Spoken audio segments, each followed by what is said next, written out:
সবাইকে স্বাগতম মনোযোগ প্রকাশের বিশেষ আয়োজন মতবিনিময় অনুষ্ঠানে। আজকের পর্বে আমরা আলোচনা করব একটি সময় উপযোগী ও গুরুত্বপূর্ণ বিষয় নিয়ে। আজকের আলোচনার বিষয় নির্ধারণ করা হয়েছে সীমান্ত নিরাপত্তা ও গণমাধ্যমের চ্যালেঞ্জ নিয়ে।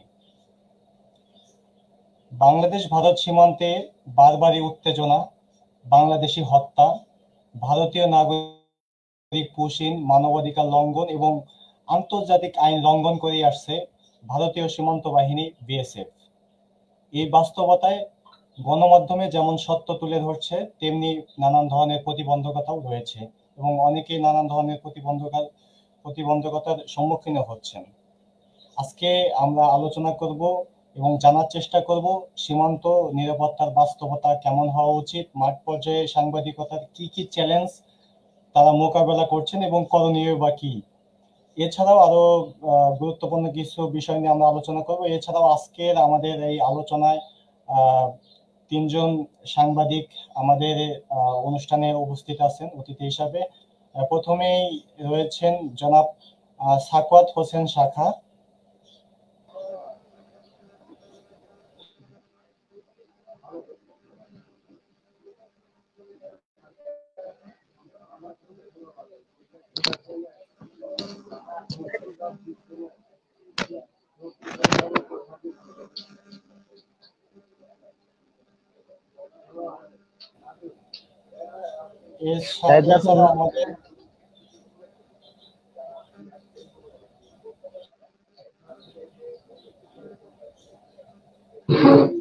আমাকে কি এতক্ষণ শুনতে পেয়েছেন আপনারা?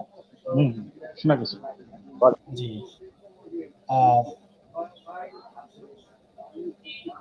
এছাড়া আমাদের সাথে যুক্ত আছেন আজকের মত বিনিময় প্রোগ্রামে লালমনিরহাট বাংলার প্রতিনিধি জনাব মুজাব্বির হোসেন শিহাব। আপনাদের তিনজনকে ধন্যবাদ জানাচ্ছি আমাদের প্রোগ্রামে যুক্ত হওয়ার জন্য। আপনাকে অসংখ্য ধন্যবাদ আমাদের প্রোগ্রামে। প্রথমে আমি জনাব সাখাওয়াত হোসেন শাখা আপনার কাছে আসছি। আপনি রৌমারীতে অবস্থান করছেন, আপনি কি ধরনের সমস্যাগুলো ফেস করছেন এজ এ সাংবাদিক হিসেবে, এছাড়াও বর্তমানে সর্বশেষ পরিস্থিতি এবং কি ধরনের উত্তেজনা সৃষ্টি হয়েছিল রৌমারীতে সেই বিষয়ে যদি সেটা হচ্ছে, ধন্যবাদ মনোযোগ প্রকাশে আমাকে অংশগ্রহণ করবার জন্য সকলকে ধন্যবাদ জানাচ্ছি, বিশেষ করে মনোযোগ কর্তৃপক্ষ তাকেও আমি ধন্যবাদ জ্ঞাপন করছি। সেটি হচ্ছে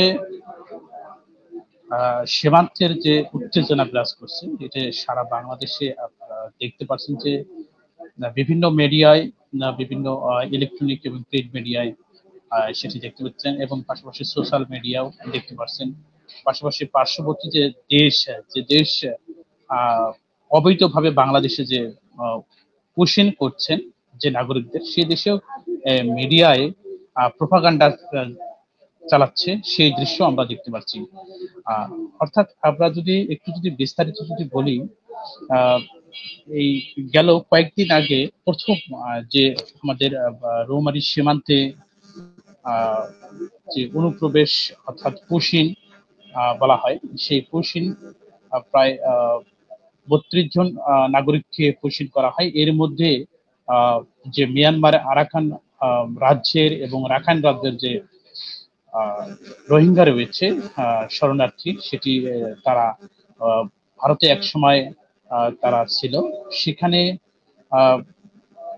তারা বিভিন্ন মেয়াদে জেল খাটে এবং তারপরে জেল খেটে ভারতের যে গোয়ালপাড়া রয়েছে আসাম রাজ্যের, সেই আসাম রাজ্যের মাটি কাঠা ডিটেনশন ক্যাম্প বলা হয়, সেই ডিটেনশন ক্যাম্পে সেখানে তাদেরকে রাখা হয়েছিল। তারপর সেখান থেকে তাদেরকে চোখ বেঁধে, আমরা যখন ওই ব্যক্তিদের সঙ্গে কথা বলেছি তখন আমরা জানতে পেরেছি যে চোখ বেঁধে এই সীমান্তের জিরো লাইনে আনা হয় এবং সেখান থেকে বিএসএফ কর্তৃক এই পুশিং বাংলাদেশের অভ্যন্তরে যে বিভিন্ন সীমান্ত রয়েছে রৌমারীর, সেই সীমান্তগুলো দিয়ে অনুপ্রবেশ করা। বিশেষ করে এই 32 জনকে আমরা যতটুকু জেনেছি বিজেপির কর্তৃপক্ষ তারা জানিয়েছে, সেটি হচ্ছে তাদেরকে ইতিমধ্যেই চট্টগ্রামের উখিয়া, কক্সবাজারের উখিয়া সেখানে রাখা হয়েছে। দেখছেন যে গত 27 তারিখ, যেটা আলোচিত ঘটনা যদি বলা হয়, এই বাংলাদেশের একটি আলোচিত ঘটনা, 2001 সালের যে ঐতিহাসিক যে বড়াইবাড়ি নাম, এখনকার যে বীরগ্রাম নাম বলা হয়, সেই বীরগ্রাম অর্থাৎ বড়াইবাড়ি, সেই বড়াইবাড়ি সীমান্তে গত 27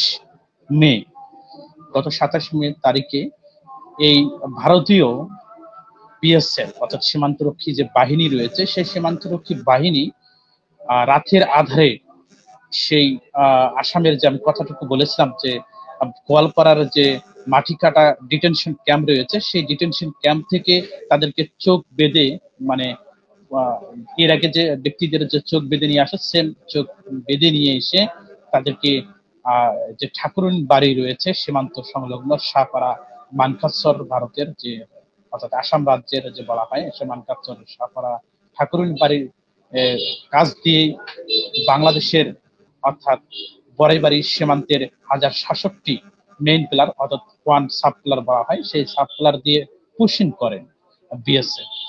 তো এই ব্যক্তিরা 14 জন অর্থাৎ নারী পুরুষ, অর্থাৎ এখানে 5 জন নারী এবং 9 জন পুরুষ, তারা বিভিন্ন বয়সী রয়েছে। তার এর মধ্যে একজন হচ্ছেন গোয়ালপাড়া মরিগাঁও অর্থাৎ মরিগাঁও মিঠের টেক অঞ্চলের একজন সরকারি প্রাথমিক বিদ্যালয়ের শিক্ষক।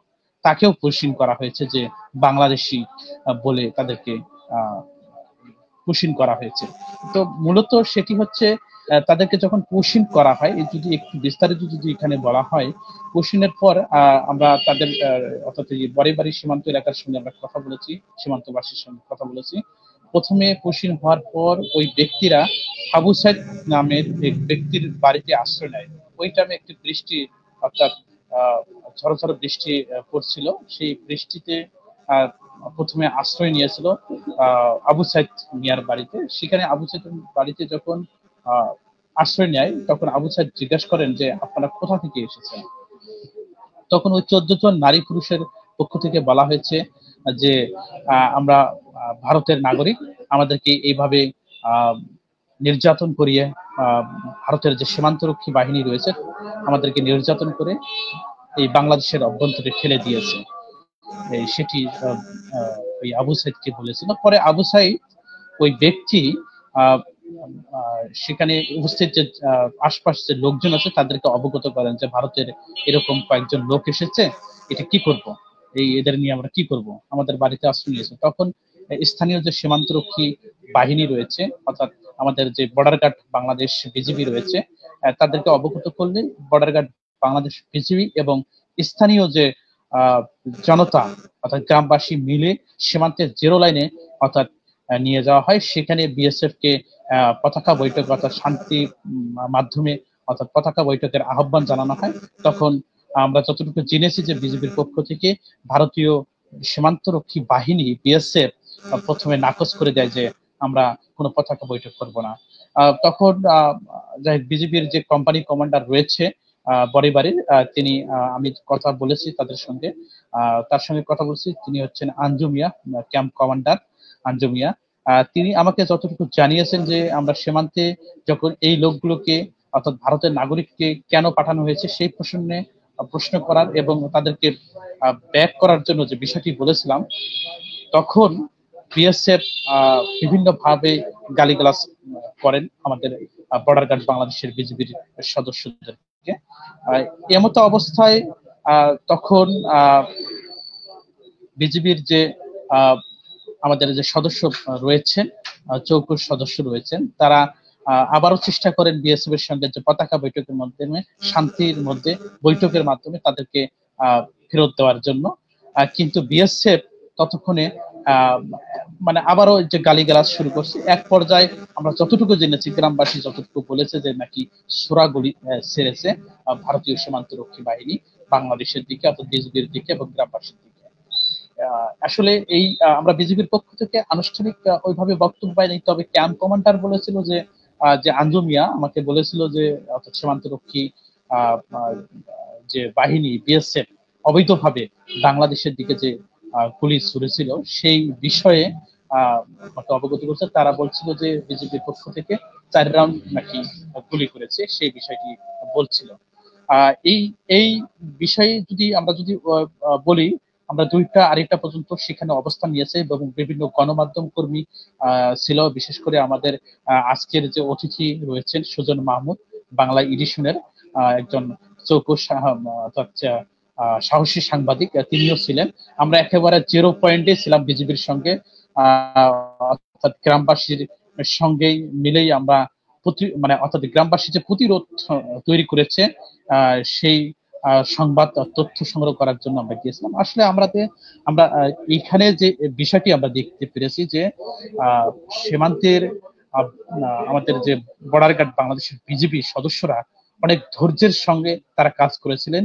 অর্থাৎ ভারতের যে পায়ে পড়া, আমরা যে গ্রামের ভাষায় যে বলি, পায়ে পড়ে যে মানে হাঙ্গাম বা হামলা বা যে ভাষায় বলি না কেন করার চেষ্টা করছে বিএসএফ, কিন্তু আমাদের বিজিবি খুব সহনশীলতার ভিত্তিতে, অর্থাৎ মনোবল ঠিক রেখেই তাদের জায়গা থেকে সুন্দর সুস্পষ্ট ভাবে তাদেরকে আহ্বান করেছিল পতাকা বৈঠকের, কিন্তু অবশেষে পতাকা বৈঠক তারা করেননি। আমরা যতটুকু জেনেছি যে যেখানে পুশিং হয়েছিল 1067 থেকে 8-10 কিলোমিটার দূরে বেহুলাচার সীমান্ত, অর্থাৎ ঝাউবাড়ি ভারতের ক্যাম্প বলা হয়, বিএসএফ ক্যাম্প, সেখানে এক ধরনের পতাকা বৈঠক করার জন্য তারা বিএসএফ এর পক্ষ থেকে বলেছিল নাকি, এরকম আমরা সংবাদ জেনেছি। তবে আমরা আমাদের বিজেপির পক্ষ থেকে বলেছিল যে তারা কোন ধরনের মানে পতাকা বৈঠক করতে রাজি হয়নি। তখন আমাদের মানবিকতার ক্ষেত্রে, অর্থাৎ বিজেপি বা গ্রামবাসীর যে মানবিক, একজন নাগরিক, মুসলিম হোক আর হিন্দু হোক, যে সম্প্রদায়ের লোক হোক, যেভাবে অন্যায়ভাবে পুশিং করেছে, তাতে তো আশ্রয়ের প্রয়োজন আছে। সেই আশ্রয়ের বিষয়ে তাৎক্ষণিকভাবে, যেহেতু ঝড় বৃষ্টি আপনারা দেখতে পাচ্ছেন ছবিতে, সেখানে বৃষ্টি পানি সেই ফসলি জমিতে রয়েছে, সেখান থেকে 2টা 2:30 দেখে তাদেরকে আমাদের বিজিবি ভাইয়েরা তখন বড়াইবাড়ি ক্যাম্পে নিয়ে আসেন। ঊর্ধ্বতন কর্তৃপক্ষ, অর্থাৎ জামালপুর সিও এবং ময়মনসিংহ যে কমান্ডার রয়েছে, সিও সেক্টর কমান্ডার, তারা তাদেরকে নিয়ে আসে। সেখানে তাদেরকে খাওয়া দাওয়ার ব্যবস্থা করেন, যেহেতু তাদেরকে অনেক নির্যাতন করেছে। আমরা একজন শিক্ষকের সঙ্গে কথা বলেছিলাম, সেই শিক্ষক হচ্ছে খায়রুল ইসলাম। তিনি সরকারি প্রাথমিক বিদ্যালয়ের ভারতের ওই মরিগাঁও অঞ্চলের একটি স্কুলের শিক্ষক। তিনি তার সঙ্গে আমি যখন কথা বলেছি, তিনি স্পষ্টভাবে বলেছিল যে তার একটি অর্থাৎ এই রিপোর্টেড, অর্থাৎ এনআরসি যে বিষয়টি বলা হয়েছে, সেই বিষয়ে উচ্চ আদালতে মামলা রয়েছে। তার আইনজীবী, আমি অলরেডি একটা বক্তব্য বিবিসি বাংলায়, বিবিসি নিউজ বাংলায় একটি আমি বক্তব্য দিয়েছি। সেখানে সেই অর্থাৎ তার বক্তব্য অনুসারে আমি তাদের বরাত দিয়ে আমি তথ্যগুলো দিয়েছি। তাদের কাছে এই আসার সময় বাংলাদেশের 200 টাকা এবং একটি করে রুটি হাতে ধরে পাঠিয়ে দিয়েছিল। আর এখানে যে বিষয়টি, যে আসামের যে তার আইনজীবী রয়েছে, অর্থাৎ চলমান অবস্থায় কি করে এই শিক্ষক এবং অন্যান্য ব্যক্তিদের কিভাবে বাংলাদেশে পুশিং করা হয় অবৈধভাবে, সে বিষয়ে একটি মামলাও আসামি হয়েছে, আমরা বিবিসি বাংলার মাধ্যমে জানতে পেরেছি।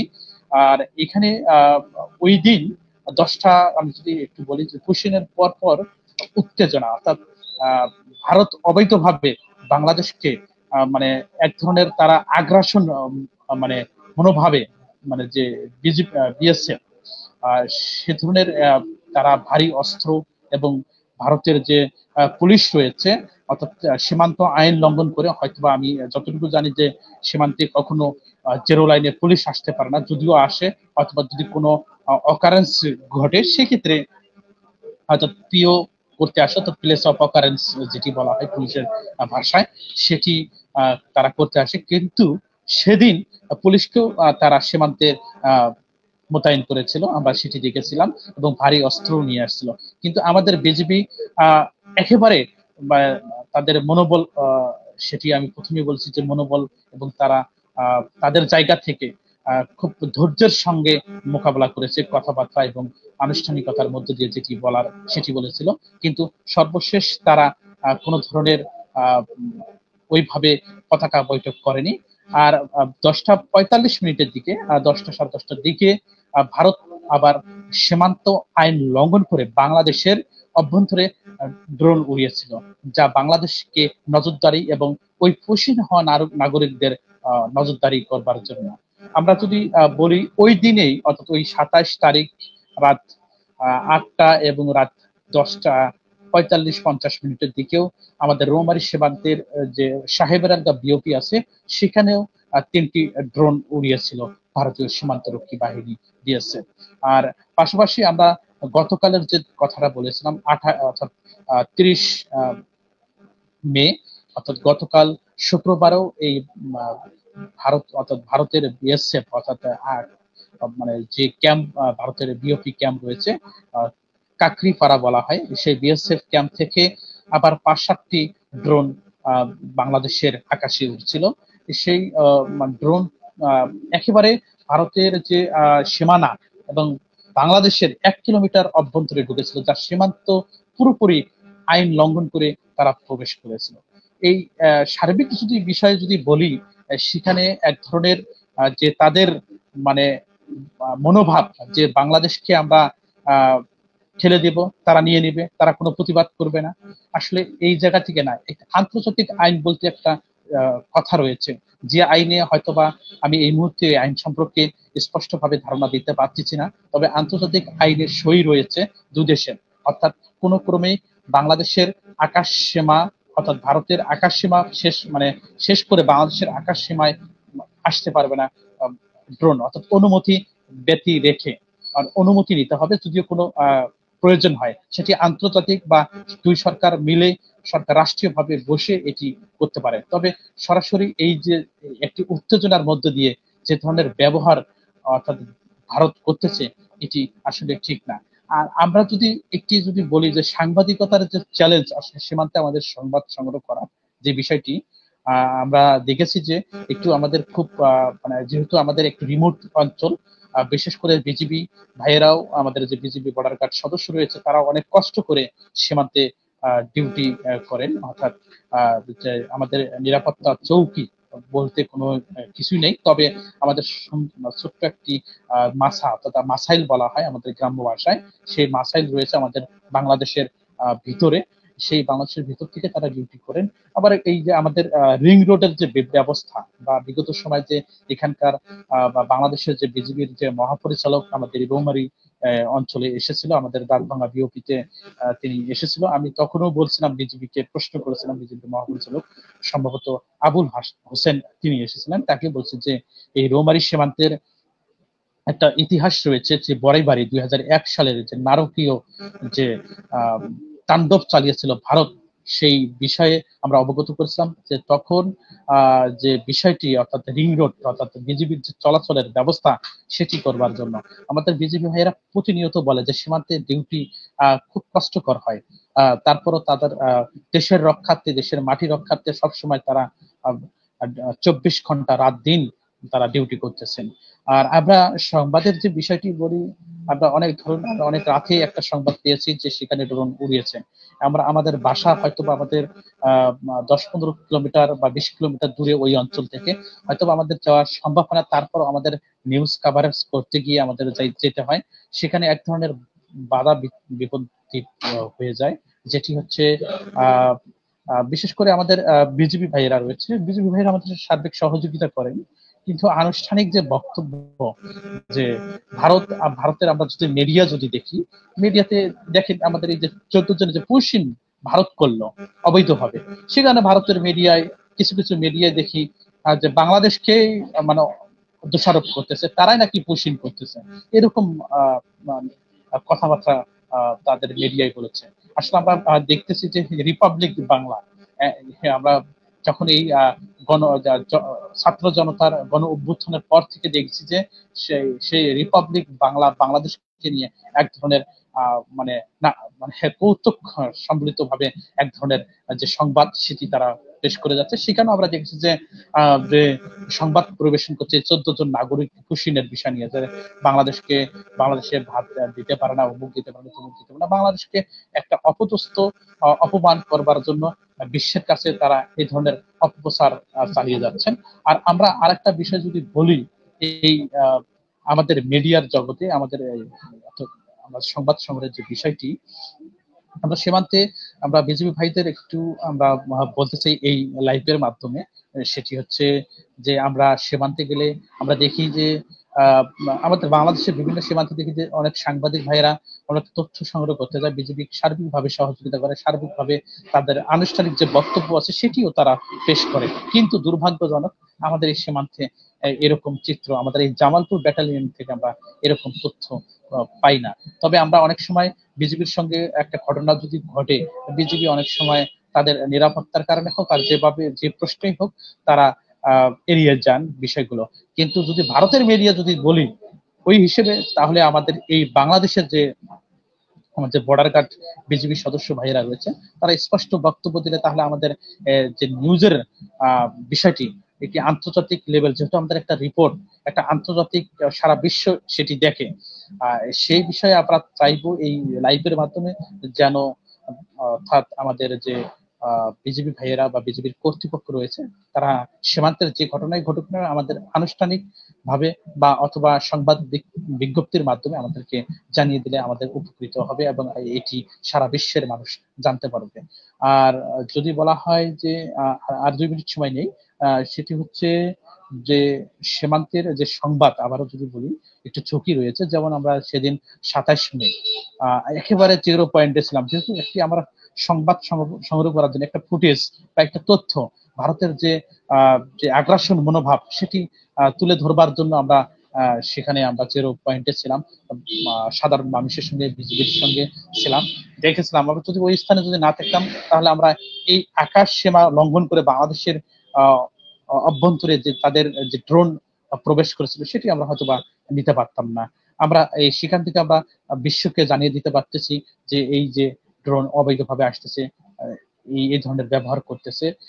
তো তখন আমাদের ঝুঁকিটা হয় সেটি হচ্ছে আমাদের তো ওইভাবে লাইভ সাপোর্ট যেটি বলা হয়, যেমন আমাদের যখন কখনো কোনো নৌকা বা লঞ্চে লাইভ সাপোর্ট বলা হয়, সেক্ষেত্রে আসলে আমাদের এরকম নেই, যেহেতু আমরা মফস্বল এলাকার সাংবাদিক। আর যদিও বলা হয় যে আমাদের দুঃখের কথা আসলে কেউ শোনে না, আমাদের সরকারও বিগত সময় যে যারা সরকার বা বর্তমান সরকারও দেখছিলাম যে আমরা সংস্কার আইন যে বেতনের কথা বলা হয়েছে সেটিও আসলে আমাদের যে সংবাদ মাধ্যম যে কোম্পানিগুলো রয়েছে, যে মালিক রয়েছে, সেটিও হয়তোবা তাদের নজর দেওয়া দরকার যে কিছু কিছু রিমোট অঞ্চল রয়েছে তাদেরকে সুরক্ষা দেওয়ার জন্য, তাৎক্ষণিকভাবে খোঁজ খবর নেওয়ার জন্য হয়তোবা অনেক প্রতিষ্ঠান নেয়। বিশেষ করে আমার প্রতিষ্ঠান আমাকে নিরাপদ স্থল থেকে সংবাদ সংগ্রহ করবার জন্য বারবার তাগিদ দিয়েছেন যে আপনি আপনার নিরাপদ স্থল থেকে অর্থাৎ আপনার নিজের সেফ রেখে সংবাদ সংগ্রহ করবেন, সেটি বলছিল। সেদিন আসলে এতটুকু উত্তেজনা গ্রাস করছিল যে আমরা ভাবছিলাম যে সম্ভবত দুই দেশের মধ্যে একটা যুদ্ধ বিগ্রহ সৃষ্টি হতে পারে। যাই হোক, আমাদের বিজিবি যদি আমাদের এই জায়গা থেকে যদি ধৈর্য যদি না ধরতো তাহলে একটা কিছু হয়ে যেত।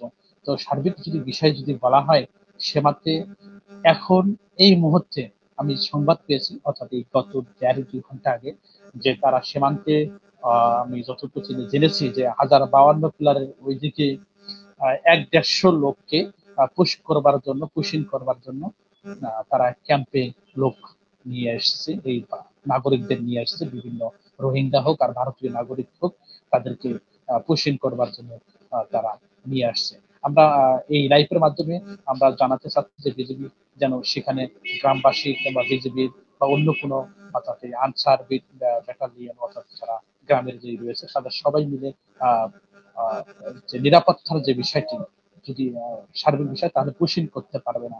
আসলে পুরো সীমান্তে সারা বাংলাদেশে ভারত এই পুশিং যে নারকীয় যে অকারেন্স গুলো করতেছে, এটি আমরা বিশ্বের কাছে অর্থাৎ আন্তর্জাতিক লেভেলে মানবাধিকার সংস্থা রয়েছে সবার কাছে আমরা আবেদন করব সঠিক তদন্তের মাধ্যমে বিষয়টি নজরে আনা দরকার মনে করি।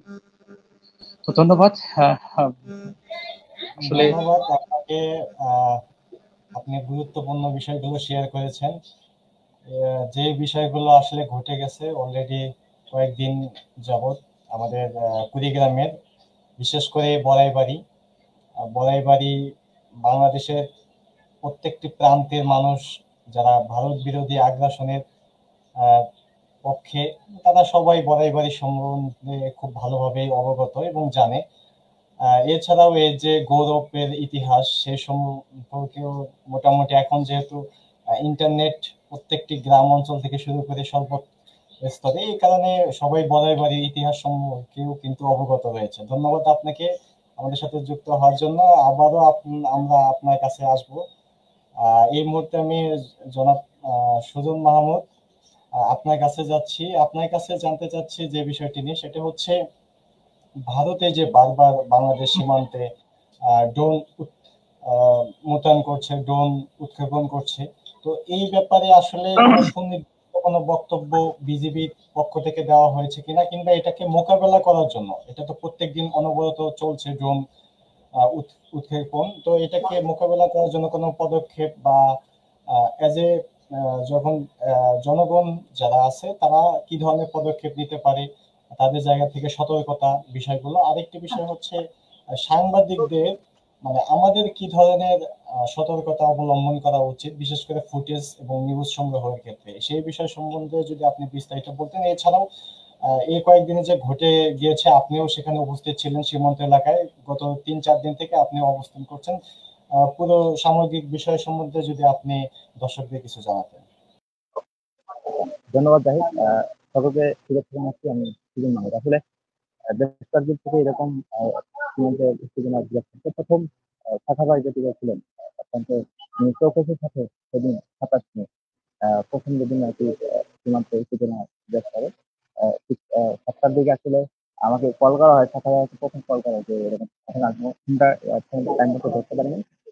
ঠিক সেই সময় কিন্তু শাখাবাই অলরেডি বড়াইবাড়িতে চলে গিয়ে বিভিন্ন নিজের ঝুঁকি নিয়ে, জীবনের ঝুঁকি নিয়ে কিন্তু বিভিন্ন নিয়ে করে, যে সুযোগগুলো পরবর্তীতে আমাদের অনেক কাজে দেয়। আমরা অনেক সাংবাদিক অনেক পরে গিয়েছি, যেমন আমি 10টা হয়ে গিয়েছি। তো সকালের যে সুযোগগুলো সেগুলো কিন্তু আমি আসলে নিজের জীবনের ঝুঁকি নিয়ে প্রত্যেকটা সীমান্তের নিউজ কভারেজ করা, বিজিবির সাথে সহযোগিতা করা, তো এই বিষয়গুলো প্রতিনিয়ত করে যাচ্ছে। তো আসলে যেটা বলছিলাম যে ড্রোনের যে বিষয়টি, ড্রোনের বিষয়টা হচ্ছে প্রথম 27 মে সকাল সকাল 10:30টার দিকে আসলে প্রথম ভারতীয় সীমান্তরক্ষী বাহিনী বিএসএফ সীমান্তে আসলে ড্রোন উড্ডয়ন করে, যেটি আন্তর্জাতিক সীমান্ত মানে আকাশ সীমান্ত লঙ্ঘন করে কিন্তু এটি উড্ডয়ন করা হয়। উড্ডয়ন করা এখানে যখন আমরা ফুটেজ সংগ্রহ করছি, আপনারা দেখতে পাচ্ছেন 17 সেকেন্ডের একটা ফুটেজ আমরা সংগ্রহ করি। সেই ফুটেজ আমরা সংগ্রহকালে বিএসএফ ওপার থেকে বারবার গালিগালাজ করছিল আমাদের। কেন আমরা ক্যামেরা ধরছি, কেন আমরা ফুটেজগুলো সংগ্রহ করছি। যখন আমরা ফুটেজগুলো সংগ্রহ করি তখন কিন্তু ড্রোনটা নিচে নামানো হয়, আবার উপরে তোলা হয়। ঠিক এভাবেই রাত 10টার দিকে 8টার দিকে একটা তোলা হয়, আবার 10টার দিকে তোলা হয়। ঠিক প্রতিনিয়তই কিন্তু আসলে এরকম ড্রোন পাঠিয়ে বাংলাদেশের অভ্যন্তরীণ যে তথ্যগুলো, গুরুত্বপূর্ণ তথ্যগুলো, সেগুলো আসলে ভারতীয় সীমান্তরক্ষী বাহিনী কিন্তু নিয়ে যাচ্ছে। ইভেন গত 30 মে রাত 8টা থেকে 8:30 থেকে 9:45 পর্যন্ত কিন্তু আহ, বড়াইবাড়ি সীমান্তে যে বড়াইবাড়ি গ্রাম এবং বারবান্দা গ্রাম রয়েছে, সেখানে 5টি ড্রোন কিন্তু ভারতীয় সীমান্তরক্ষী বাহিনী পাঠিয়ে বিভিন্ন তথ্য কিন্তু তারা সংগ্রহ করে। এখানে আজকে আমি সেখানে গিয়েছিলাম। এখানে দেখে যদি কথা বলেছি, ওনারা যেটি জানিয়েছেন যে আহ, 5টি ড্রোন এসে প্রথমে একটি ছিল বড়াইবাড়ি বিএসি ক্যাম্পের উপরে, যেটি ক্যাম্পের যে সমস্ত স্থাপনা রয়েছে এবং বাংকার গুলো রয়েছে, সেগুলো ছবি তারা সংগ্রহ করে। বিশেষ করে বড়াইবাড়িতে যে সমস্ত বাংকার আসলে করা হয়েছিল বা করা জায়গাগুলোতে বিএসএফ টহল দেয়, সেই জায়গাগুলো কিন্তু আসলে চিহ্নিত করা হয়েছে। বিএসএফ এই জিনিসগুলো চিহ্নিত করে। এপাশে আহ বারবান্দা নদীর ওপারেও কিন্তু একটি ড্রোন ছিল, যেটি আমাদের স্থানীয় মেম্বার এটি আমাদের আসলে জানিয়েছেন। সব মিলিয়ে আসলে যেটি আসলে আমাদেরকে জানানো হয়েছে যে যখন ড্রোন গুলো আসে তখন আহ, রাতেই বেশি হয়, কারণ রাতে যখন কৃষি কাজ করে মানুষ, এখানকার প্রায় মানুষ আসলে কৃষি কাজের উপর নির্ভরশীল। যখন কৃষি কাজ করে মানুষ ঘুমের ঘরে থাকে, সেই মুহূর্তে কিন্তু একটা ড্রোন গুলো পাঠানো হয়। আমরা স্থানীয় বেশ কয়েকজনের সাথে আজকে কথা বলেছি, তারা কিন্তু আসলে যদিও মানে কিছু মানুষ জানে, অনেকেই কিন্তু এই বিষয়গুলো মানে জানে না যে আসলে এটা কিন্তু আসছে। তো আমরা বক্তব্য নিতে একটু আমাদের কষ্ট করতে হয়েছে। আমরা গিয়ে প্রথমে অনেক জনের জিজ্ঞেস করছিলাম, আসলে অনেকেই জানছিল না যে ট্রেনগুলো কত আসছে, ঠিক আছে এটা শুনছে, কিন্তু সরাসরি নিজের চোখে এরকম দেখতে এরকম আমরা লোক খুঁজে পাচ্ছিলাম না। তো এক পর্যায়ে আমরা অনেকের সাথে কথা বলি, তারা নিজের চোখে দেখেছেন ট্রেনগুলো এবং ভিডিও ফুটেজ সংগ্রহ করেছেন, ভিডিও করে তাদের সাথে আমরা কথা বলি। তারা এই সমস্ত তথ্য দেয় যে আহ, দেশের যে অভ্যন্তরীণ যে সমস্ত গুরুত্বপূর্ণ তথ্য মানে স্থাপনা রয়েছে, যেমন বিজিবি ক্যাম্প, তারপরে বাংকার গুলো করেছে সেগুলো, এই সমস্ত তথ্যগুলো কিন্তু তারা নিয়ে যায়। আমার তারা যেটি আসলে ধারণা করছে যে বিএসএফ বাংলাদেশের অভ্যন্তরে আকাশ সীমা লঙ্ঘন করে বা বাংলাদেশের অভ্যন্তরে যে ড্রোন গুলো পাঠাচ্ছে সেগুলো সেই ড্রোন গুলো দিয়ে আসলে তারা ছবি সংগ্রহ করতে, বিজিবি ক্যাম্পের স্থাপনা ছবি সংগ্রহ করতে, সেগুলো কোনো এক সময় যে কোনো এক সময় যখন বাংলাদেশে তারা হামলা চালাবে বা হামলার চেষ্টা করবে, তখন কিন্তু এই ফুটেজ গুলো তাদের কাজে দিবে। কেননা ওই ফুটেজ গুলো দিয়েই তারা কিন্তু জানতে পারবে যে আসলে কোথায় কোথায় কোন স্থাপনা রয়েছে, কোথায় কোথায় বিজিবি নিরাপত্তা চৌকি রয়েছে, কোথায় কোথায় আসলে বিজিবি টহল দেয়। এই সমস্ত তথ্যগুলো কিন্তু সংগ্রহ করতে পারবে। এখানে আরেকটু বলে রাখি যে স্থানীয় যারা বাসিন্দা রয়েছে তারা একটু বলছিলেন আমাকে যে আহ, এই ড্রোন গুলো যখন বাংলাদেশের আকাশ সীমায় উঠছিল, ঠিক সেই মুহূর্তে কিন্তু বিজিবির সদস্যরাও কিন্তু তাদের সঙ্গে ছিল। তারা কিন্তু বিজিবির সদস্যরা চাইলে কিন্তু সেই ড্রোন গুলোকে ভূপাতিত করতে পারতেন, কিন্তু সেগুলো তারা করেনি, না করে উল্টো তাদেরকে জনগণ স্থানীয় বাসিন্দাদের যারা রয়েছে তাদেরকে শান্ত থাকার আহ্বান জানানো হয় এবং যাতে ভয় না করে সেই জন্য তাদেরকে আসলে মোটিভেটেড করা হয়। কিন্তু এই যে ড্রোন গুলো আসছে, এতে কিন্তু আসলে আহ, একাধিকবার কিন্তু গণমাধ্যমে নিউজ দেওয়া হচ্ছে। এই প্রথম একটু বলে রাখি যে প্রথম দিন যখন 27 মে প্রথম আকাশ সীমায় মানে লঙ্ঘন করে বাংলাদেশে ড্রোন উড্ডয়ন করা হয়, সেদিন কিন্তু প্রথম সংবাদটি প্রকাশ করা হয় এই সাথা ভাইয়ের মাধ্যমে। তিনি যখন প্রকাশ করেন, ঠিক সেই মুহূর্তে কিন্তু আমরা তার আগে কিন্তু এই সীমান্তে পিছনের বিষয় নিয়ে, উত্তেজনার বিষয় নিয়ে, বিএসএফ এর গুলি ছোড়ার বিষয় নিয়ে নিউজ গুলা করি। তো সেই নিউজ গুলা কিন্তু আসলে কাজে আসেনি। কাজে আসছে যখন আকাশ সীমা লঙ্ঘন করে বাংলাদেশের অভ্যন্তরে যখন বিএসএফ ড্রোন পাঠায়, ঠিক সেই নিউজটা কিন্তু অত্যন্ত কাজে আসে এবং সেই নিউজের জন্য কিন্তু মানে খুব একটা ভালো রেসপন্স করে। যখন রেসপন্স করে আমরা এখানে কিন্তু সেদিন দেখতে পাচ্ছিলাম যে সেখানকার ভারতীয় নাগরিক, যিনি প্রায় 30 বছর একটি একটি সরকারি প্রাথমিক বিদ্যালয়ের শিক্ষকতা করে বর্তমান এলপিআর এ রয়েছে, তাকে কিন্তু টিচিং করা হয়। সেই আহ, শিক্ষা কেন্দ্রে যখন আমরা ফলো আপ করে নিউজ করি এবং ড্রোনের নিউজটা যখন আমরা করি, তখন কিন্তু এটা বেশ আলোচিত মানে আলোচনার সৃষ্টি হয়।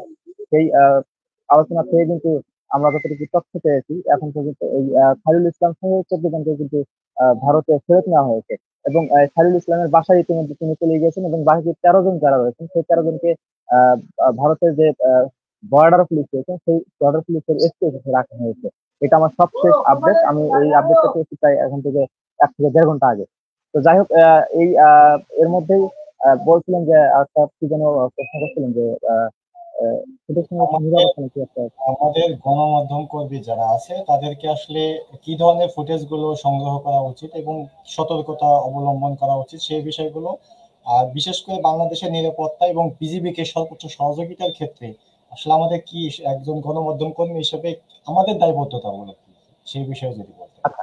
আহ, ধন্যবাদ।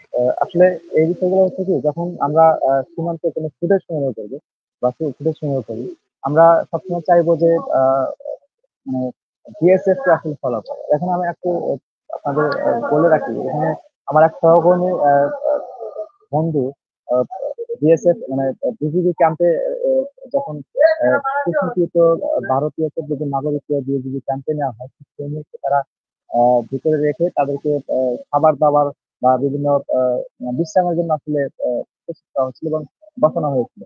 ঠিক সেই মুহূর্তে বিজিবি সদস্যরা যখন একত্রিত হয়ে তারা পরামর্শমূলক কিছু বলছিল, ঠিক সেই মুহূর্তে বিজিবি ক্যাম্পের ভিতর থেকে কিন্তু আসলে ফুটেজ গুলো সংগ্রহ করা হচ্ছিল।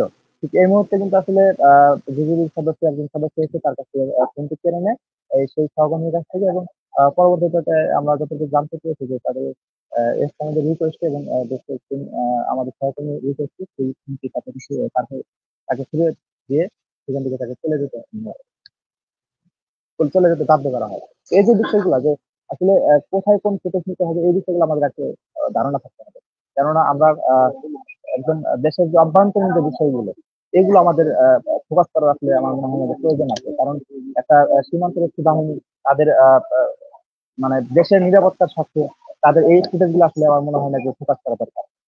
আমরা চেষ্টা করি সবসময় যে সমস্ত জিনিসগুলো প্রচার করলে আন্তর্জাতিক মিডিয়াতে, আন্তর্জাতিক গণমাধ্যমে, আন্তর্জাতিক মহলে, আন্তর্জাতিক মানবাধিকার যে সমস্ত সংস্থা রয়েছে সেগুলো সংস্থার আসলে নজরে আসবে এবং দেশের মানে নিরাপত্তার রক্ষার্থে তারা পর্যাপ্ত ভূমিকা পালন করবে। এই ক্ষেত্রে সেই সুযোগগুলো আমাদের সঙ্গে করা দরকার। এবং আমাদের যে নিরাপত্তাটা সেটা হচ্ছে আমরা যেটা বলছিলাম যে ছোট ভাইয়ের একটু আগে আসলে তাদের সাথে একজন বিজিবি সদস্যের সাথে মিলে কিন্তু আমরা শুধু গুলি চালানো করছিলাম। তো যখন গুলি করে তখন কিন্তু আমরা ডাউন ছিলাম। আমাদেরকে বারবার বিজিবি থেকে সতর্ক করা হয় কোনো সময় আপনারা দাঁড়াবেন না, ফুটেজ নিয়ে আপনারা দূর থেকে ফুটেজ নেবেন, আপনারা কোনো সময় দাঁড়িয়ে ফুটেজ নেবেন না। তো আমরা বিজিবি সদস্যের সঙ্গে আমরা যারা গণমাধ্যম কর্মী ছিলাম এখানে, স্থানীয় সাধারণ মানুষ ছিল, সবাই কিন্তু আসলে সেখানে শুয়ে বা বসে ছিল। তো এই যে বিষয়গুলো আসলে আন্তর্জাতিক আইন লঙ্ঘন করে কিন্তু ভারত প্রতিনিয়ত যে যুদ্ধের জন্য বাংলাদেশকে উস্কানি দিচ্ছে। তো এই জায়গাতে আসলে বিজিবি অত্যন্ত চৌকসের সাথে আসলে তারা প্রতিবাদ বা এটা মোকাবেলা করছে। আসলে এই বিষয়গুলা আহ, কারণ যদি বিজিবি দেখা যায় যে আমাদের যদি তাদের ফাঁদে পা দেয়, যেমন ধরেন বিজিবিকে ফাঁদে পা দেওয়ার জন্য বারবার ভারত উস্কানি দিচ্ছে, যুদ্ধে জড়ানোর জন্য বারবার ভারত উস্কানি দিচ্ছে। এই জায়গাটা থেকে বিজিবি কিন্তু অত্যন্ত সতর্কের সাথে তাদের সাথে মোকাবেলা করছে, মোকাবেলা প্রতিনিয়ত করে যাচ্ছে। শুধু তাই নয়, স্থানীয় যে সমস্ত জনগণ রয়েছে, স্থানীয় বাসিন্দা যারা রয়েছে, কিছু হলে সাথে সাথে তাদেরকে সাথে নিয়ে সীমান্তে সরাসরি চলে যাচ্ছে। এই যে রেসপন্স, মানুষের রেসপন্স এবং বিজিবির সঙ্গে সাধারণ মানুষের যে কমিউনিকেশন, এটা কিন্তু আসলে দেশকে রক্ষার জন্য একটি বড় একটি ভূমিকা পালন করে যাচ্ছে। তো আমরা সবসময় চেষ্টা করি যাতে আমরা অনেক সময় সুযোগ গুলো আসলে আমরা রাতে যে বিগত রাতে যে সীমান্তে ড্রোন উড্ডয়ন করা হয়েছিল সেই সুযোগগুলো আমরা নিতে পারি না, যেটা স্থানীয় বাসিন্দারা আমাদেরকে সরবরাহ করেছে, তারা সুযোগ আমাদের সরবরাহ করেছে। এই যে সচেতনতা আমরা তাদের কাছে ফুটেজ নিয়ে কিন্তু আমরা গণমাধ্যমে প্রকাশ করে যাচ্ছি এবং সেই গণমাধ্যম থেকে কিন্তু বিভিন্ন আন্তর্জাতিক গণমাধ্যমে ছড়িয়ে যাচ্ছে। শাখাবা যেটি বললেন যে তারা কি পুরা শিক্ষকটা কিন্তু বিবিসি বাংলায় প্রকাশ করা হয়েছে। এই যে এই আন্তর্জাতিক গণমাধ্যমে যাচ্ছে, আন্তর্জাতিক গণমাধ্যম থেকে বিভিন্ন আন্তর্জাতিক মানবাধিকার সংস্থাগুলো জানছে আসলে বিএসএফ কি ধরনের আসলে আইন লঙ্ঘন করছে, আন্তর্জাতিক আইনগুলো লঙ্ঘন করছে। তো এই জায়গা থেকে আজকে সবচেয়ে দুঃখজনক বিষয় হচ্ছে আন্তর্জাতিক আকাশ সীমা লঙ্ঘন করে যখন বাংলাদেশে ড্রোন গুলো পাঠানো হচ্ছে, এটি নিয়ে কিন্তু আসলে সরকারের কোনো বিবৃতি কিংবা পররাষ্ট্র মন্ত্রণালয়ের কোনো বিবৃতি আমরা দেখতে পাচ্ছি না। যেটা আমরা বাড়িতে যাওয়ার পরে স্থানীয় মানুষ কিন্তু স্থানীয় বাসিন্দারা এই বিষয়টি নিয়ে অভিযোগ করছিলেন যে এত কিছু হয়ে যাচ্ছে, আমরা নিরাপত্তাহীনতায় ভুগছি, আমাদের দেশটা নিরাপত্তায় ঝুঁকিতে রয়েছে। এতে করে কিন্তু আসলে কোনো আহ, আহ, সরকার বা পররাষ্ট্র মন্ত্রণালয় থেকে কোনো বিবৃতি বা কোনো প্রতিবাদ কিন্তু ভারতের দিকে কিন্তু আসলে করা হচ্ছে না। এটি আসলে কেন করা হচ্ছে না, এটি সাধারণ মানুষের আসলে বোধগম্য হচ্ছে না। যেটা আমাদেরকে বারবার তারা অভিযোগ করে বলছিলেন যে আমরা তো নিরাপত্তাহীনতায় ভুগছি, আমাদের দেশ বর্তমান নিরাপদ না, যে কোনো সময় ভারত হামলা করতে পারে, আমাদের দেশের অভ্যন্তরীণ যে সমস্ত গুরুত্বপূর্ণ সুযোগ তারা সংগ্রহ করে নিয়ে যাচ্ছে, যে কোনো সময় আমাদেরকে হামলা করতে পারে। এই বিষয়গুলো আসলে তারা সরকার থেকে কোনো প্রতিবাদ না জানাতে, সরকারের পররাষ্ট্র মন্ত্রণালয় থেকে কোনো প্রতিবাদ না জানানোতে আসলে খুব হতাশাগ্রস্ত হয়ে পড়েছে তারা এবং তারা এটা নিয়ে ব্যাপক সমালোচনার সৃষ্টি করেছেন।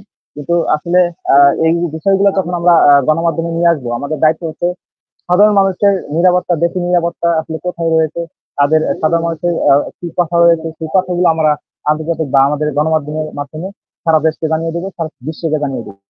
এই হচ্ছে আমাদের আসলে এটাই হওয়া আমাদের সাংবাদিকতার লক্ষ্য। আমরা যেহেতু মফস্বলে কাজ করি, আমাদের প্রতিনিয়তই প্রতিবন্ধকতা সৃষ্টি হয়। সীমান্তে সবচেয়ে বড় সমস্যা হচ্ছে যখন আমরা কোনো ফুটেজ বা কোনো নিউজ সংগ্রহ করি, নিউজ কালেক্ট করা শেষ, আমরা কোনো গুরুত্বপূর্ণ তথ্য সংগ্রহ করি, যখন আমরা বক্তব্য চাইতে যাব বিএসএফ এর বিজিবির তখন আমরা সেই বক্তব্যটা পাই না। যখন আমরা বক্তব্য অরিজিনালি যখন বক্তব্য পাবো, যে একটা নিউজের যখন বক্তব্য পাইলাম, ওই নিউজের আসলে সত্যতা যাচাই করার জন্য বিজিবির সঙ্গে যোগাযোগ করার ট্রাই করি, তখন আমরা তাদের সাথে যোগাযোগ করতে পারি না। যোগাযোগ করতে পারলে তাদের আমরা বক্তব্য পাই না। অন্যান্য সীমান্তে অন্যান্য ব্যাটালিয়নে কিন্তু ঠিকই বক্তব্যগুলো প্রকাশ করা হয়, কিন্তু রৌমারী সীমান্তে ওই জামালপুর 35 ব্যাটালিয়নের যারা সদস্য রয়েছেন, এরা কিন্তু যথেষ্ট চৌকস, কিন্তু তারা বক্তব্য দিতে অনীহা প্রকাশ করেন সবসময়। আমরা যদি বক্তব্যগুলো সঠিকভাবে প্রচার করতে পারি, তাহলে আন্তর্জাতিক মিডিয়া, আমাদের গণমাধ্যম এটা ভালোভাবে প্রচার করবে। আপনারা জানেন যে বেশ কয়েকদিন থেকে কিন্তু এটা খুব আলোচনা চলছে এই সীমান্ত নিয়ে। প্রত্যেকটা আমাদের গণমাধ্যম, দেশের যে সমস্ত গণমাধ্যম রয়েছে, সবাই কিন্তু ঘরোয়াভাবে প্রচার করে যাচ্ছে। যখন আমরা একটা বিজিবির বক্তব্য পাবো, মানে অফিসিয়ালি যখন কোনো বক্তব্য পাবো, তখন তারা ভালোভাবে আমরা প্রচার করতে পারবো। তো এই জায়গা থেকে আমার স্থানীয় বাসিন্দারা আমাদেরকে জানিয়েছেন যে পররাষ্ট্র মন্ত্রণালয় যাতে এটা খুব দ্রুতই একটি প্রতিবাদ জানায়, ভারতকে একটি বড় সড়ো একটা তীব্র প্রতিবাদ জানায়, সেটি আহ্বান জানিয়েছেন। আর এই আজকে লাইভ থেকে আমি সরকারকে আহ্বান করবো যে দ্রুত যেন এই সীমান্ত আইন যে লঙ্ঘন করছে ভারত, এটা যেন দ্রুতই যাতে প্রতিবাদ জানানো হয়। ধন্যবাদ। জনাব সুজন মাহমুদ, আপনাকে ধন্যবাদ আমাদের সাথে যুক্ত হয়ে রৌমারীর সর্বশেষ আপডেট এছাড়াও বিভিন্ন বিষয় নিয়ে কথা বলার জন্য, অভিব্যক্তি ব্যক্ত করার জন্য। আপনাকে এই মুহূর্তে আমি আমাদের সাথে যুক্ত করে নিচ্ছি জনাব মুজাব্বির হোসেন শিহাব, যিনি লালমনিরহাটে বাংলা এডিশন লালমনিরহাট থেকে কাজ করে আসছেন। জনাব শিহাব, আপনার কাছে জানতে চাচ্ছি, আসলে লালমনিরহাটে তো সারা বাংলাদেশের ন্যায় পুশিং হচ্ছে। হ্যালো, আপনার কথা স্পষ্ট শোনা যাচ্ছে? আপনার কথা স্পষ্ট শোনা যাচ্ছে? জি, আপনি কি জাহিদুল ভাই, আপনার কথা স্পষ্ট। এখন কি আপনি কি আমার কথা শুনতে পাচ্ছেন? আপনি মাইক্রোফোন ঠিক করেন।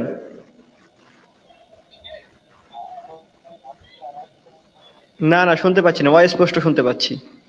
একটু হেডফোনটা খুলে দেখবেন কি, মানে হেডফোনটা আমার এখানে এখন ঠিক আছে, এখন ঠিক আছে।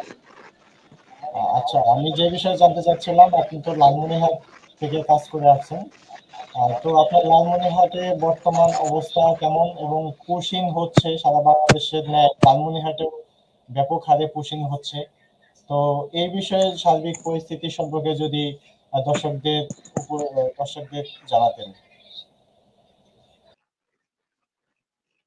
হ্যাঁ, আপনাদের অসংখ্য ধন্যবাদ মনোযোগ পোশাকে প্রকাশ নামের যে নিউজ পোর্টাল, সেখানে কথা বলার সুযোগ করে দেওয়ার জন্য। আমি লালমনিরহাট জেলা প্রতিনিধি বাংলা এডিশন থেকে বলছিলাম। আপনাদের যদি জানাতে চাই যে লালমনিরহাট জেলায় বিগত সপ্তাহে, অর্থাৎ গত সপ্তাহে যে কয়েকটি পুশিং এর ঘটনা ঘটেছিল, এর মধ্যে ছিল 16 জন নারী এবং পুরুষ সহ অন্যান্য আর কি শিশু বৃদ্ধ। তাদেরকে লালমনিরহাটের পাটগ্রাম, দুর্গাপুর, আদিতমারি এবং আরো যে মোগলহাট সীমান্ত তাদেরকে পুশিং করা হয়েছে। তো এলাকাবাসী জানিয়েছেন যে তাদেরকে পুশিং এর একমাত্র মাধ্যম ছিল তারা মুসলমান, শুধুমাত্র মুসলিম হওয়ার কারণে তাদেরকে পুশিং করা হয়। সেখানে যদি অন্যান্য হিন্দুরা থেকে একই গ্রামে, তাদেরকে কোনো পুশিং এর কোনো ঘটনা ঘটেনি। তারা শুধুমাত্র মুসলিম হওয়ার কারণে তাদেরকে পুশিং করেছে ভারতীয় সীমান্তরক্ষী বাহিনী বিএসএফ। এটি একটি উগ্র হিন্দুত্ববাদী কার্যক্রম।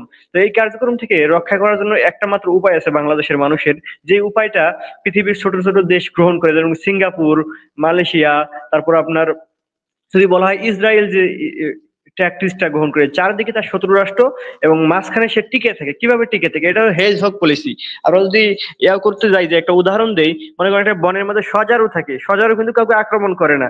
যখন মনে করেন শিয়ালরা তাকে ধরতে আসে সজারুকে, তখন কিন্তু এই সজারু কাঁটা বাইর করে দেয়, যে তুমি আসবে আমার কাছে, আমি কাঁটা বাইর করে দিব।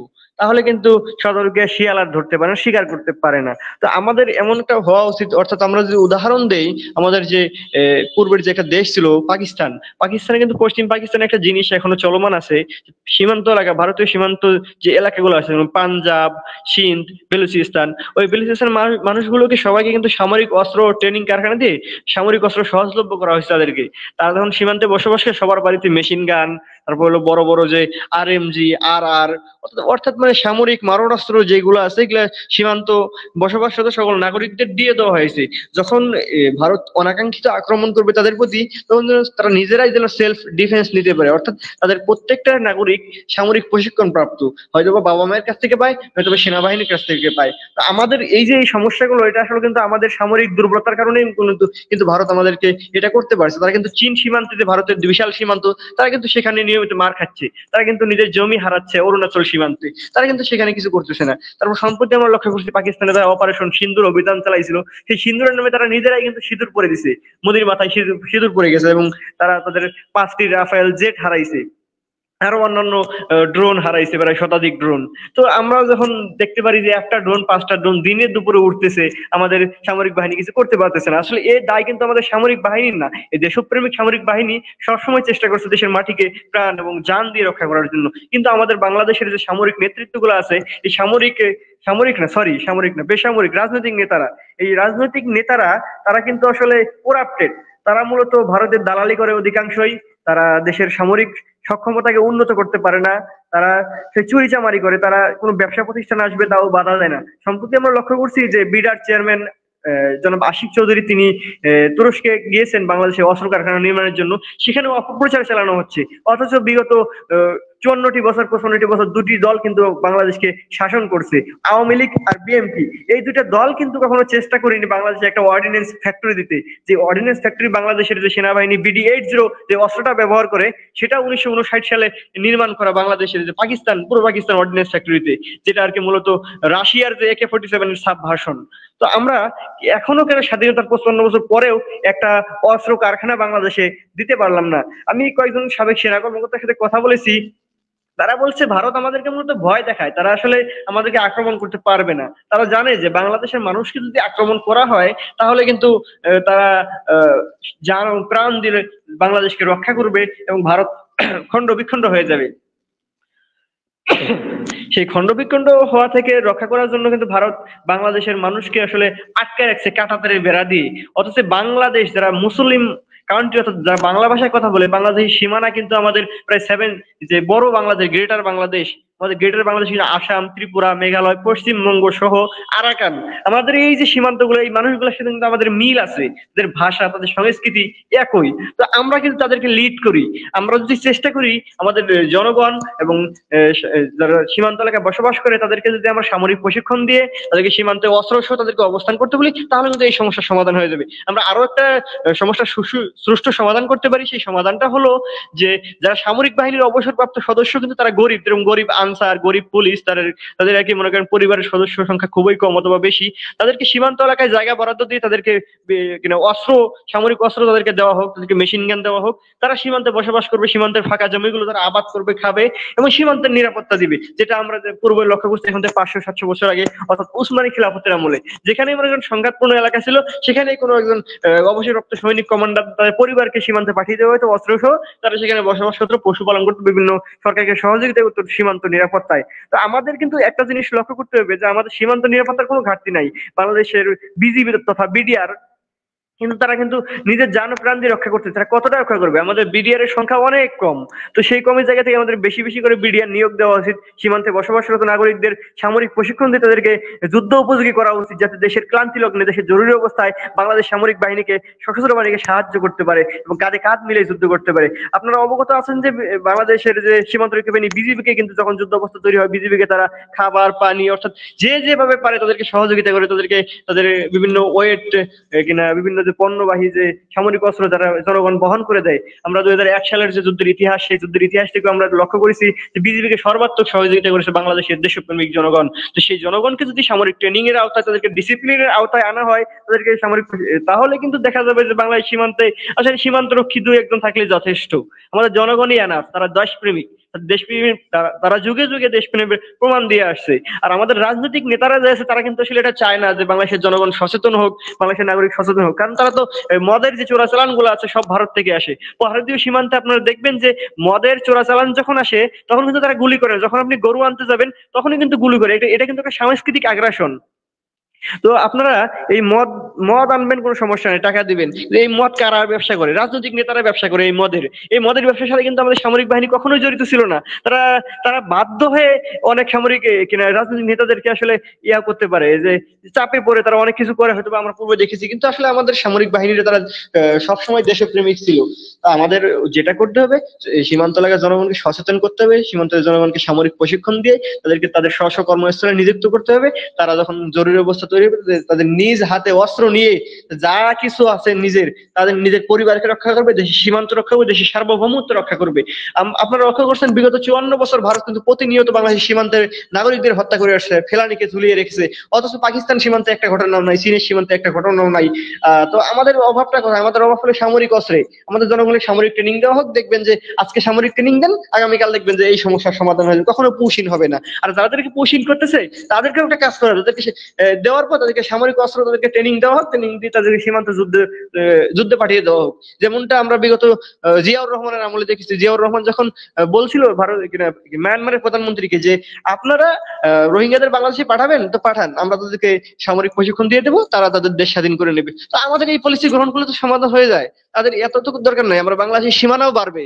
তো এই যে তাদেরকে প্রশিক্ষণ দেওয়ার পর তারা যখন দেশগুলো বিজয় করবে, সীমান্ত সংঘাত সৃষ্টি হবে, তাহলে আমাদের কাজ খালি শুধু অস্ত্র সাপ্লাই দেওয়া।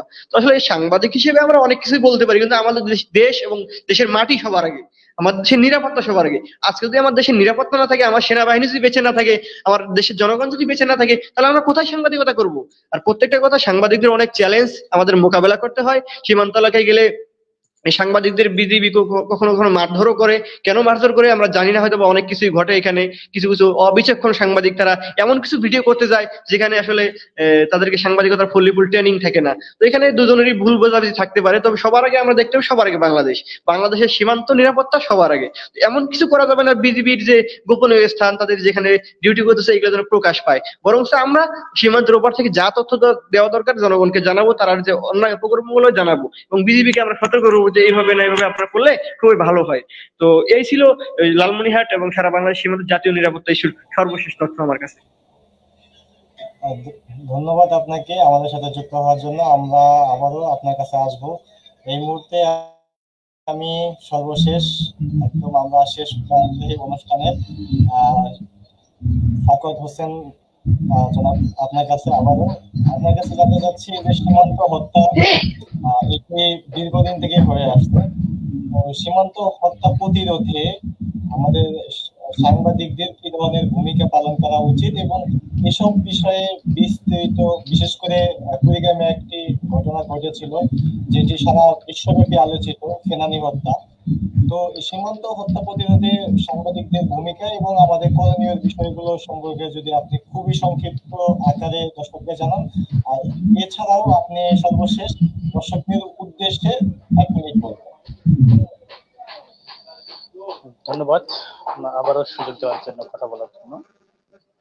যদি আমি একটু এর আগে যে কথাগুলো বলেছিলাম, যদি আমি বলি যে সীমান্ত আইনের, আমি একটি গণমাধ্যমের উদ্ধৃতি দিয়ে বলছি, সেখানে বলা হচ্ছে যে এই ড্রোন উড়ানোর যে বিষয়টি, ভারতীয় বিএসএফ যে অবৈধভাবে বাংলাদেশের আকাশ সীমায় যে অবৈধভাবে ড্রোন উড়াচ্ছে, সেই বিষয়ে আমি যদি একটু বলি, আন্তর্জাতিক আইন কি বলে, সেই আইনে যদি বলা হয় 1944 সালের শিকাগো কনভেনশন স্পষ্ট ভাষায় বলে, অর্থাৎ কোন রাষ্ট্রের অনুমতি ছাড়া তার আকাশ সীমা ব্যবহার করা যায় না। ভারত ও বাংলাদেশের উভয়ে এই কনভেনশনের কি স্বাক্ষরকারী। তাহলে ভারতের এই বারবার লঙ্ঘন সরাসরি আন্তর্জাতিক আইনের প্রতি বৃদ্ধাঙ্গুলি প্রদর্শন নয় কি? এরকম একটা প্রশ্ন করা হয়েছে। আমি এটি উদ্ধৃতি দিয়েছি, অর্থাৎ 21শে টেলিভিশন আজকে আমাদের রৌমারী সীমান্ত নিয়ে বেশ কাজ করেছেন, একটা ভালো রিপোর্ট তৈরি করেছেন। সেখানে আরো একটি তথ্য তারা দিয়েছেন, জাতিসংঘের যে সনদ রয়েছে, সেই সনদে বলা আছে অন্য কোন রাষ্ট্রের আঞ্চলিক অখণ্ডতা বা রাজনৈতিক স্বাধীনতার বিরুদ্ধে শক্তি প্রয়োগ বা হুমকি নিষিদ্ধ। তাহলে এই ড্রোন গুলো কি বলা যায় সে বিষয়ে বলছে। অবশ্যই বলা যায় যে ভারত অবৈধভাবে বাংলাদেশের আকাশ সীমা ব্যবহার করে এই ড্রোন গুলো উড়াচ্ছে, সেটি আর কি। আমরা যদি বলি যে ফেলানী হত্যার যে কাহিনীটি যদি বলি একটু, আমরা জানি যে আহ, বিগত যে বাংলাদেশ ভারত সীমান্তে যে বিএসএফ এর গুলিতে যে অর্থাৎ ওই সময় যে বিএসএফ এর গুলিতে ফেলানী হত্যা হয়েছে, সেই হত্যার যে কাঙ্ক্ষিত বিচার এখনো কিন্তু তার পরিবার পায়নি। সব মিলিয়ে যদি আমি যদি একটু বলি যে এই দীর্ঘ অর্থাৎ 14 হয়ে গেল মানে সম্ভবত ফেলানী হত্যার, অর্থাৎ এই আহ, যে বিষয়টি যদি বলা হয় যে এই একটি ঐতিহাসিক অর্থাৎ সারা বিশ্বকে নাড়া দিয়েছে, যে কুড়িগ্রাম জেলার যে ফুলবাড়ী উপজেলার অনন্তপুরের সেই সীমান্তে ভারতীয় রক্ষী যে বাহিনী বিএসএফ এর গুলিতে নিহত হয় সেই 14 বছরের বয়সী ফেলানী, কিশোরী ফেলানী।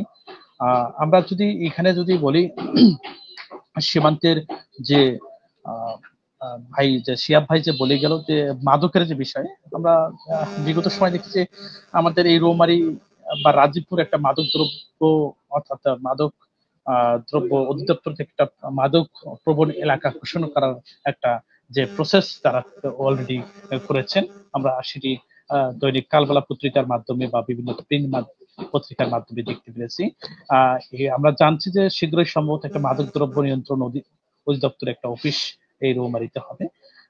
সীমান্তের যে যে শিয়াব ভাই যে বলছিল যে গরু যখন কোনো তারা ভারতের যে চোরা কারবারি রয়েছে তারা যখন ঠেলে দেয় বাংলাদেশের দিকে, তখন যদি ধরুন কেউ যদি বাংলাদেশের কোনো ব্যক্তি এইসব কাজে জড়িত থাকে, তারা যদি যায় বিএসএফ সচরাচর গুলি করে। যদি কেউ যদি আমাদের বাংলাদেশের কোনো যারা মাদকের ব্যবসার সাথে জড়িত মাদক কারবারি তারা যদি যায় তখন আমরা দেখি যে আসলে বিএসএফ তখন গুলি চালায় না। অর্থাৎ এই বাংলাদেশকে যে ধ্বংসের যে দ্বার প্রান্তে, বাংলাদেশের রাষ্ট্রের যে ধ্বংসের দ্বার প্রান্তে, সেটি কিন্তু এই ভারতীয় বিএসএফ এর মাধ্যমে আমরা এই যে এই সার্বিক যে অর্থাৎ এই 27 তারিখের পর থেকে এ পর্যন্ত যে উত্তেজনা সেটি কিন্তু আমরা দেখতে পাচ্ছি। তো সার্বিক বিষয়ে যদি বলি আমাদের সীমান্তের যে সুরক্ষার যে বিষয়টা রয়েছে, সুরক্ষার যে বিষয় সেটি যদি আমাদের যে বাহিনী রয়েছে, যে বর্ডার গার্ড বাংলাদেশ বিজিবি, তাদেরকে আরো বা যে যে বিষয়গুলো রয়েছে যে গোপনীয় যে বিষয়গুলো রয়েছে সেটি মেনটেন্স করে এবং সদস্য সীমান্তে বাড়ানো উচিত মনে করি। যেহেতু তাদের যে মনোভাব, যে আগ্রাসন মনোভাব, সেটি আমরা লক্ষণ করছি এবং বেশ সারা বাংলাদেশ লক্ষণ করছে, সারা বিশ্ব লক্ষণ করতেছে। সার্বিক বিষয়ে এই পরিস্থিতি আসলে কতদিন পর ঠিক হয়ে যাবে সেটি আসলে জানা খুবই কঠিন। আমরা কিছুক্ষণ আগে বলছিলাম যে সীমান্তে আজকেও পুশিং হবে এরকম সংবাদ আমরা একটি সোর্সের মাধ্যমে তথ্য পেয়েছি যে শিশু মারা বিএসএফ ক্যাম্প রয়েছে, সেটি হচ্ছে বাংলাদেশের যে রৌমারী সীমান্তের 1052 পিলার রয়েছে, সেই পিলারের বা মানে ভারতের যে শিশু মারা বিএসএফ বা বাংলাদেশের সাহেব আলগা পয়েন্ট দিয়ে এই ভারতের বিএসএফ কর্তৃক পুশিং করার চেষ্টা করা হতে পারে বলে আমরা জেনেছি। তো সার্বিক বিষয়ে আমাদের এই লাইভের মাধ্যমে আমি যদি যতটুকু জানি বা বলতে চাচ্ছি যে মেসেজ দিতে যাচ্ছি এই রাষ্ট্রকে, যারা রাজনীতিবিদ রয়েছে, আমি এই 27 তারিখের পর থেকে সারা বাংলাদেশে যে পুশিংয়ের ঘটনা, আসলে রাজনৈতিক ভাবে কোনো বা দায়িত্বশীল ব্যক্তিরা এখনো কোনো এই ধরনের তীব্র প্রতিবাদ বা নিন্দা জানায়নি বা এই বিষয়টি আন্তর্জাতিক লেভেলে তারা তুলে ধরে নেই। আমরা হয়তো বা কয়েকদিন আগে দেখেছিলাম যে উত্তর এনসিপির যে উত্তরাঞ্চলের যে মুখ্য সংগঠক রয়েছে সাজ্জিদ আলম, তিনিও একটি মন্তব্য করেছিল যে ভারতের বিষয়টি নিয়ে তাদের আগ্রাসনের যে বিষয়টি তারা তুলে ধরেছিল মিডিয়ার মাধ্যমে আমি জানতে পেরেছি। তো ঠিক এরকম সবাইকে অর্থাৎ যারা রাজনীতিবিদ রয়েছে অর্থাৎ সরকারকে মেসেজ দেওয়ার অর্থাৎ আন্তর্জাতিক ভাবে যে মেসেজ গুলো দেওয়ার সেটি দেওয়ার চেষ্টা করা যেতে পারে। আর বাংলাদেশ সরকার যিনি অন্তর্বর্তী সরকার রয়েছে সেই সরকারের পক্ষ থেকে পররাষ্ট্র মন্ত্রণালয়ের মাধ্যমে ভারতের পররাষ্ট্র মন্ত্রণালয় এবং এই যে মানবাধিকার যে বিষয়গুলো সংস্থা রয়েছে, যে জাতিসংঘ যে বিষয়গুলো রয়েছে, তাদের মাধ্যমে তাদেরকে তুলে ধরলে বিষয়টি হয়তো বা আমাদের এই সীমান্তের যে এই যে উত্তেজনা এটি হয়তো বা কমে যেতে পারে বলে মনে করি। তো এই হলো আজকের সার্বিক বিষয়। ধন্যবাদ মনোযোগ ধন্যবাদ আপনাকে প্রকাশ। যুক্ত হওয়ার জন্য আমাদের সাথে। আশা করি আপনি ভালো থাকবেন এবং আপনার সীমান্তে যে কোনো সময় ঘটে যাওয়া সংবাদ আবারও সবার মাঝে ছড়িয়ে দিবেন এবং এই বিষয়গুলো যাতে সারা দেশ এবং সারা বিশ্বের মাঝে পৌঁছে যায়। আপনাকে অসংখ্য ধন্যবাদ আমাদের সাথে যুক্ত হওয়ার জন্য।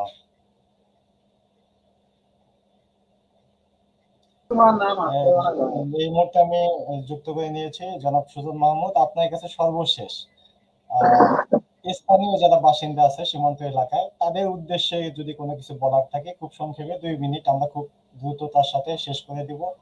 যদি কিছু বলার থাকে যারা সীমান্ত এলাকায় বসবাস করছে তাদের উদ্দেশ্যে আপনার পরামর্শ। ধন্যবাদ জাহিদ।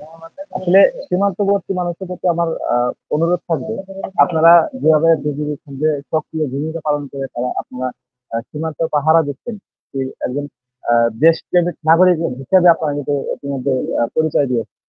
আমরা যেটি দেখেছি যে যখনই একটু বলছিলাম আমি, যখনই বিজিবি কোনো বিপদে পড়ে অথবা কোনো সময় তাদেরকে ডাকার আগেই কিন্তু অলরেডি তারা সীমান্তে গিয়ে চলে যায় এবং বিজিবির সঙ্গে তারা মিলে কিন্তু সীমান্তে আসলে নিরাপত্তা দেয়। আমরা গত রাতে আসলে যেটি দেখেছি, আমরা সংবাদ কাভার করেছি, সেটা হচ্ছে নাগেশ্বরীতে আসলে এই ঘটনাটি কিন্তু ঘটেছে। যখনই সেখান দিয়ে বাংলাদেশে ভারতীয় নাগরিকদের পুশিং করার চেষ্টা করা হচ্ছিল, এই খবরটি যখনই ছড়িয়ে পড়ে তখনই কিন্তু প্রায় প্রায় হাজারের মতো মানুষ কিন্তু সেখানে সীমান্তে গিয়ে কিন্তু তাদের সঙ্গে বিজিবির সঙ্গে কিন্তু আসলে নিরাপত্তার দেওয়াল যেটা মানব প্রাচীর সেটি আসলে তৈরি করে কিন্তু তারা বিএসএফ কে প্রতিরোধ করে এবং পুশিংকে প্রতিরোধ করে কিন্তু সেখান থেকে পুশব্যাক করতে বাধ্য করে সাধারণ মানুষ এবং বিজিবি। এই যে মানুষের যে সচেতনতা, আগে এটি আসলে কম ছিল, এখন অনেকটাই বৃদ্ধি পাচ্ছে। এর মধ্যে আসলে গণমাধ্যমে অনেক বড় বড় ভূমিকা পালন করছে, মানুষকে সতর্ক করছে, মানুষকে সচেতন করছে, মানুষ সচেতন হচ্ছে। আমি তাদেরকে আহ্বান জানাবো, যারা রাজনীতিবিদ যারা রয়েছেন সীমান্তবর্তী এলাকায় যারা রাজনীতিবিদ রয়েছেন তাদেরকে আহ্বান জানাবো, আপনারাও আপনাদের জায়গা থেকে আপনাদের আসলে একটি বড় প্ল্যাটফর্ম আপনারা ধরে রেখেছেন। প্রত্যেকটা রাজনীতিবিদের অনেক বড় বড় আসলে ফ্যান ফলোয়ার রয়েছে, তাদের অনুসারীরা রয়েছে। আপনারা যদি একটু চেষ্টা করেন সীমান্তবর্তী এলাকাগুলো যখন আপনারা মানুষকে সতর্ক করবেন, একজন আপনার কর্মীকে যখন বলে দিবেন যে এইভাবে কাজ করতে হবে, বিজেপির সঙ্গে মিলে কাজ করতে হবে, আসলে এটি আসলে এভাবেই দেশকে আমাদের এইভাবেই দেশ রক্ষা করতে হবে। শুধু বিজেপি আসলে দায়বদ্ধ এরকম না, আমরা জনগণ হিসেবে আমরাও মানে বাংলাদেশের কাছে দায়বদ্ধ। সেই দায়বদ্ধ জায়গা থেকে আমরা সাংবাদিক হিসাবে, আমরা রাজনীতিবিদ হিসাবে, আমরা জনগণ হিসাবে আমাদের দেশকে রক্ষা করবো ইনশাল্লাহ। ধন্যবাদ।